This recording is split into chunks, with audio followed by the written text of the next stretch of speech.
E agora, você acompanha pela Rádio Rio de Janeiro o programa Estudo das Obras de André Luiz. Vamos refletir sobre o livro Nosso Lar. Produção e apresentação, Tereza Cristina e Marco Antônio. Amigos ouvintes da Rádio Rio de Janeiro, com a permissão de Jesus, retornamos aqui a fim de continuarmos o estudo da obra Nosso Lar, a vida no mundo espiritual, que foi ditado pelo Espírito André Luiz e na psicografia do missionário Francisco Cândido Xavier. Olá, caros ouvintes da Rádio Rio de Janeiro. Vamos dar continuidade ao estudo. Nós estamos no finalzinho do capítulo 14, cujo título é Elucidações de Clarencio. É a conversa que esse ministro está tendo com André Luiz sobre o trabalho que ele foi pedir, né, lá em Nosso Lar. E o Clarencio está explicando a ele que, apesar da vontade dele de continuar exercendo a medicina no mundo espiritual, ele lá em Nosso Lar, por enquanto, ele não pode ainda ser médico. Nós vimos isso na conversa, porque o Clarencio explica para ele que o médico no mundo espiritual é aquele que já consegue entender o doente como um ser integral, não só cuidar do corpo, mas também cuidar da sua alma, das suas emoções, dos seus pensamentos, né, dos seus sentimentos. E o André Luiz, infelizmente, ele foi um médico que gostava da doença, ele não era preocupado com o doente. A gente já viu isso, já conversou sobre isso.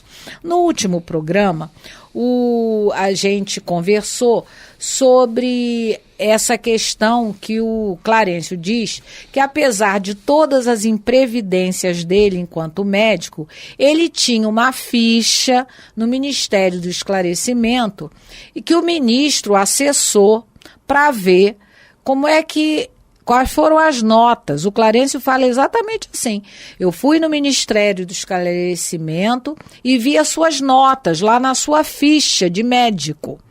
E aí eu vi que as suas notas não estavam lá muito boas, né? Porque ele diz para ele que teve muita imprevidência no comportamento dele enquanto médico, numerosos abusos e muita irreflexão. Mas, como o Clarencio é um educador, um eminente educador, ele não fala só a problemática da situação, mas ele também estimula o André Luiz a continuar, né, perseverando no trabalho, nessa vontade que ele tem de continuar a exercer a medicina. E ele diz para ele que foi pela intercessão da mãe dele, que é uma coisa natural, e também pela intercessão de alguns pacientes dele que pediram a ele, né, no caso, que fizeram oração por ele, para ele ter sido abrigado em Nosso Lar, porque talvez por méritos próprios ele não conseguisse habitar essa colônia. Mas no caso, o André Luiz recebeu o pedido da mãe e de alguns pacientes que o Clarencio coloca que foi plantada a simpatia, né, as sementes de simpatia no coração. Aí o Clarencio disse para ele: porque você deu durante 15 anos, você deu 6.000 receitas gratuitas. E dessas 6.000, não é? 15 não esqueceram, não é isso? A gente chegou a ler isso? Acho que ainda não. Vamos reler hoje, né? Nós vamos reler. Então, a gente comentou, a gente até leu no livro Vinha de Luz, capítulo 162, a gente relembrou da frase que o Emmanuel diz que a caridade e o amor nunca acabam. E isso não muda nunca. O que você fez de bem para alguém, em algum lugar, vai ser o teu advogado por toda a vida. Então, essas receitas gratuitas que ele deu, esses corações que receberam esse benefício, porque imagina, você está com dor, sofrendo, aflito, sobrecarregado e alguém te ajuda a você sair da situação, você vai ser grato eternamente. Pelo menos esses 15 que a gente vai ler que foram beneficiados, eles tinham já desenvolvido nas suas emoções o sentimento da gratidão, a virtude da gratidão, porque é uma virtude. Agora, é um detalhe importante que nós não podemos deixar de comentar, que nós temos que fazer, é obrigação nossa, a questão da caridade, é o que Jesus veio fazer, nos exemplificou, veio ensinar e exemplificou, né? Mas não devemos fazer esperando em troca nada. Jamais. Isso é muito difícil, porque às vezes, pelo menos o muito obrigado a gente gostaria de receber. Mas fica nem chateado isso. Quando não recebe. Fica chateado, faz bico, mas somos nós ainda, mas dá com a consciência que não deveríamos fazer. Essa é a diferença do raciocínio que o Espiritismo traz. Nós não somos melhores que ninguém, de maneira nenhuma, mas temos que ser diferentes no raciocínio, pelo menos aí já o treinamento.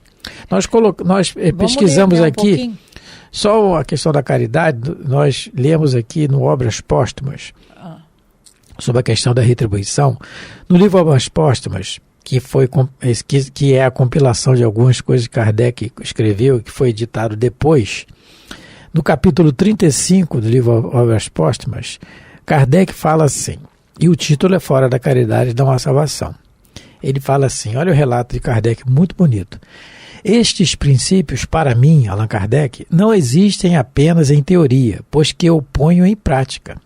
Faço tanto bem quanto o permite a minha posição. Presto serviços quando posso, os pobres nunca foram repelidos da minha porta, ou tratados com dureza. Foram recebidos sempre, a qualquer hora, com a mesma benevolência. Jamais me queixei dos passos que hei dado para fazer um benefício. Pais de família têm saído da prisão graças aos meus esforços. Certamente não me cabe inventariar o bem que já pude fazer, mas do momento em que parecem esquecer tudo, é-me lícito, creio, trazer a lembrança que a minha consciência me diz que nunca fiz mal a ninguém, que hei praticado todo o bem que esteve ao meu alcance. E isto, repito, sem me preocupar com a opinião de quem quer que seja. Agora vem o mais importante. A esse respeito, trago tranquila consciência. E a ingratidão com que me hajam pago em mais de uma ocasião não constituirá motivo para que eu deixe de praticá-lo. A ingratidão é uma das imperfeições da humanidade e, como nenhum de nós está isento de censuras, é preciso desculpar os outros para que nos desculpem a nós, de sorte a podermos dizer como Jesus: atire a primeira pedra aquele que estiver sem pecado. Continuarei, pois, a fazer todo o bem que me seja possível, mesmo aos meus inimigos, porquanto o ódio não me cega. Sempre lhes estenderei as mãos para tirá-los de um precipício, se oferecer oportunidade. Eis como entendo a caridade cristã. Compreendo uma religião que nos prescreve retribuamos o mal com o bem, e com mais forte razão que retribuamos o bem com o bem. Nunca, entretanto, compreenderia que hoje prescrevesse que paguemos o mal com o mal. Esses são pensamentos íntimos de Allan Kardec, num documento achado entre seus papéis, que está no livro Obras Póstumas, no capítulo 35 da segunda parte.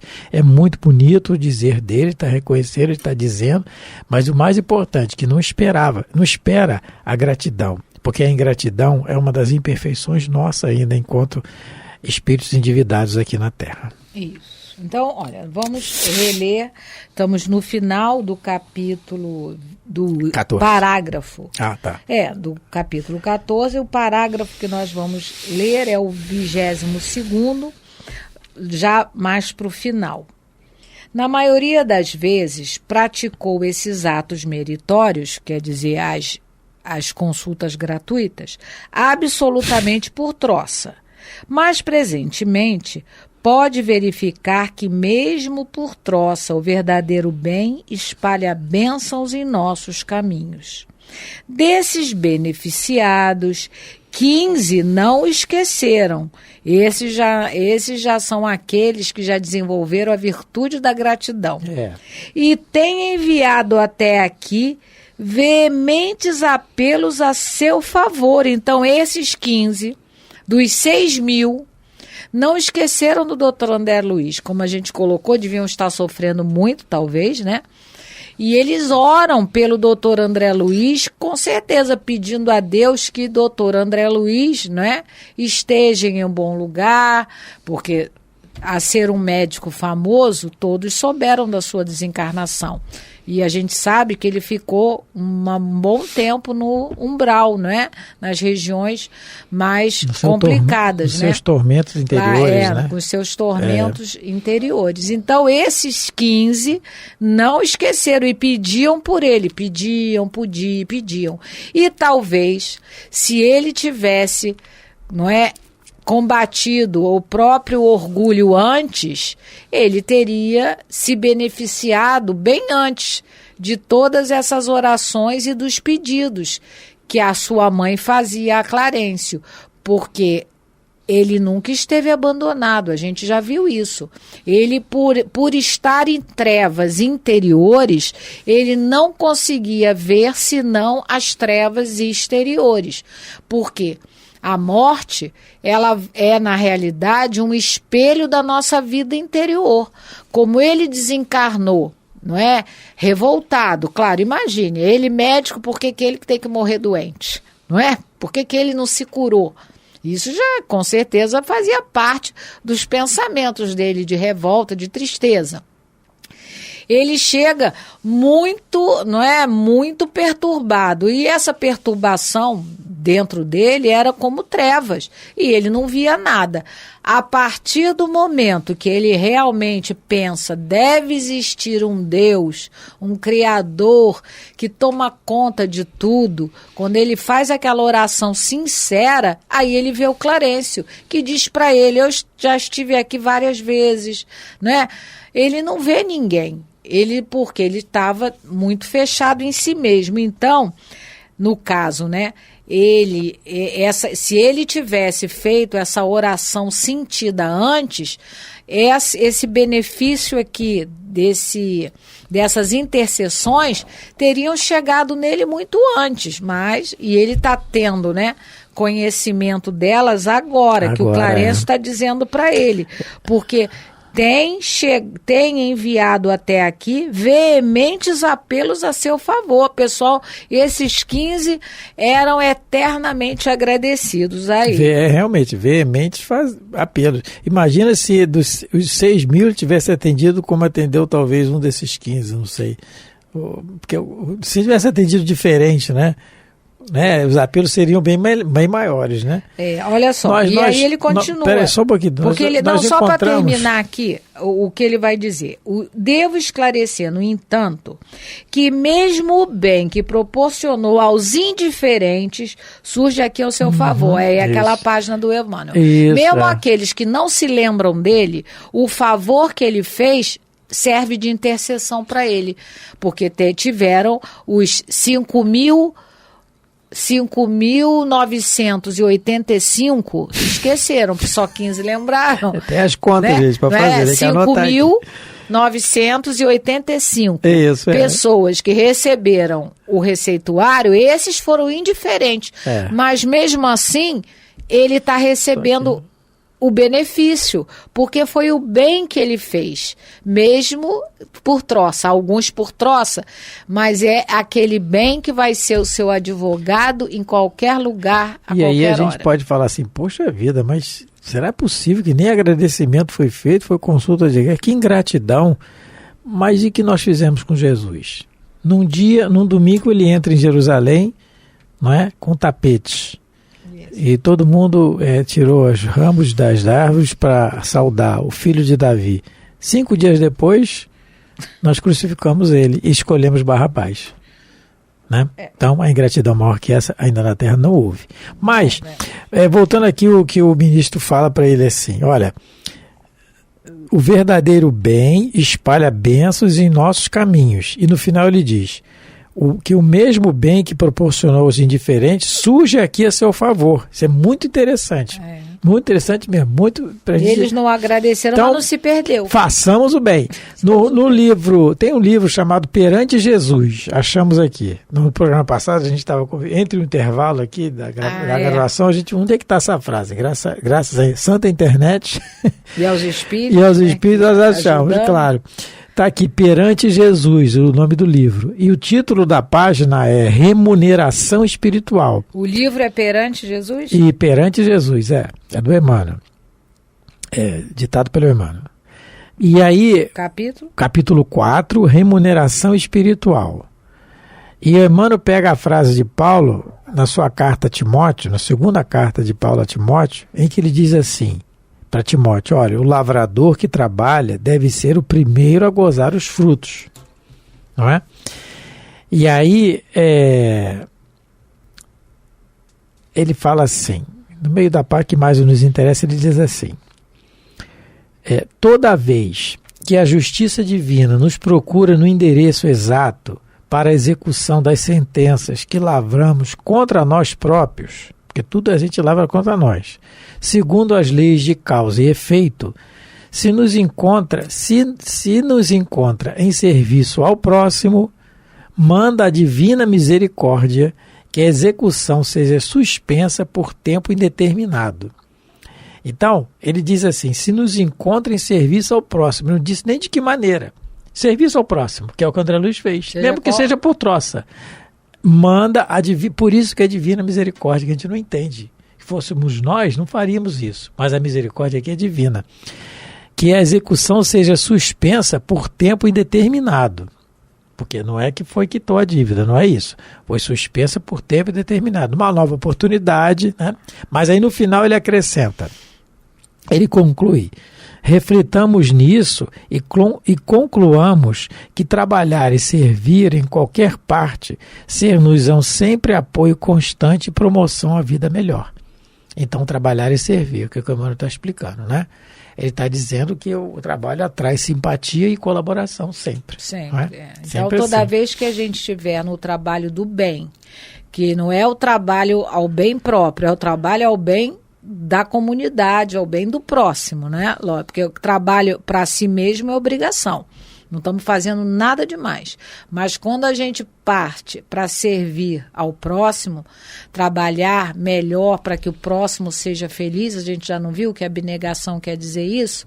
É você se preocupar com a felicidade alheia. Uhum. Toda vez que a gente fizer isso, manda a lei que aqueles que estejam a nos cobrar qualquer coisa, ou nós mesmos, a nossa própria consciência, que isso seja postergado, né? Que fique para depois, agora, porque a gente está no trabalho.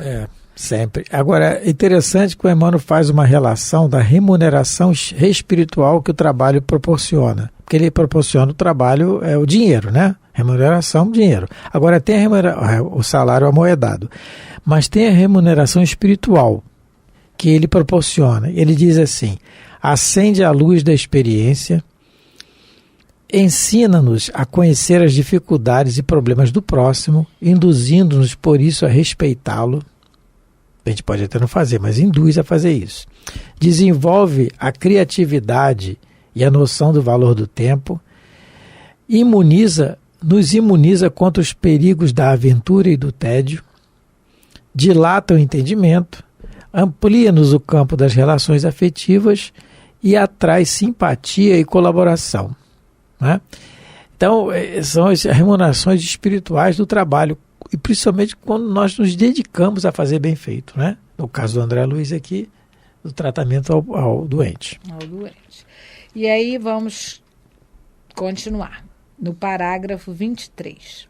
Concluindo a sorrir as elucidações surpreendentes, Clarencio acentuou. Aprenderá lições novas em nosso lar. E depois de experiências úteis, quer dizer, depois de você trabalhar, cooperará eficientemente conosco, preparando-se para o futuro infinito. Então, fazendo uma premonição. Premonição, não é? Por que ele está sendo fácil para ele? Porque provavelmente ele já conhecia André Luiz, né? Aqui a gente que já estudou a obra, a gente não leu isso em lugar nenhum, mas ao que parece é que o André Luiz é um espírito que saiu de nosso lar para uma tarefa cuja, né, na sua integralidade não foi cumprida, e ele volta ao nosso lar com essa situação mais difícil, né?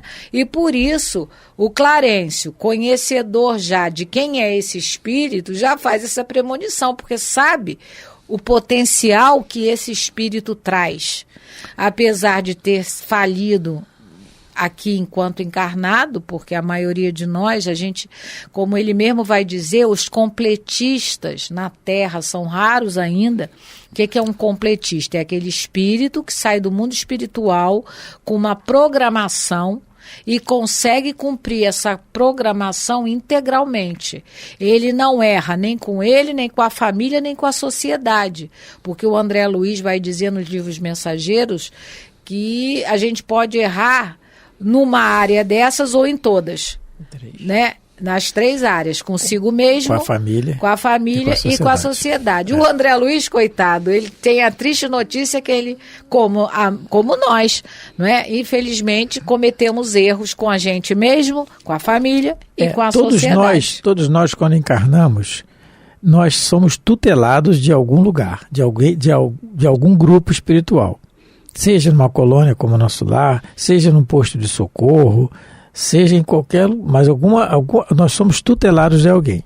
E ao desencarnarmos, como nós somos tutelados... Quando você tutela, o que é um tutor? Você tutela alguém, você meio que ajuda na programação daquela pessoa. Só que no nosso caso nós temos o nosso livre-arbítrio, né? E aí, ao retornarmos ao mundo espiritual, em que, dependendo das condições que vamos retornar, em algum momento vamos voltar ao nosso pouso, ao nosso ponto de partida, vamos dizer assim, da onde nós saímos. E aí entra essa prestação de contas, entra essa ficha, que todos nós a temos, não é?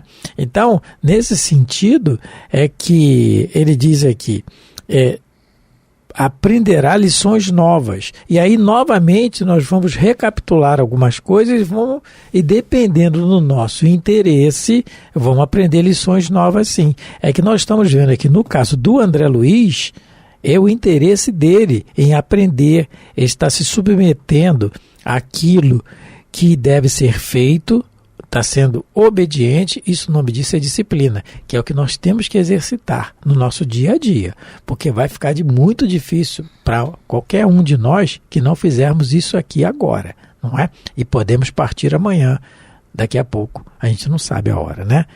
Então que a gente vigie sempre isso. O Clarencio vai terminar o capítulo dando, né, o próprio André Luiz vai falar pra gente. Sentia-me radiante, pela primeira vez chorei de alegria na colônia, porque até coitado. Então era só de aflição e tristeza. Ainda mais falou da mãezinha dele, né? Quem poderá entender na terra semelhante júbilo?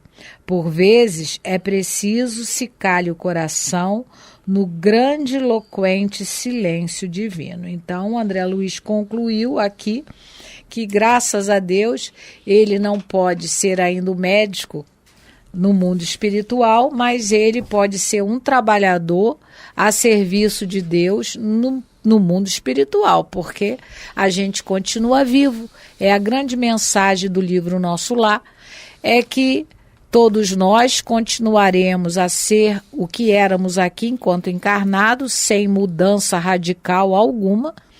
Seremos aqueles mesmo que estamos aqui enquanto encarnados, né? A única mudança que vai ocorrer é que a gente vai se ver qual realmente somos.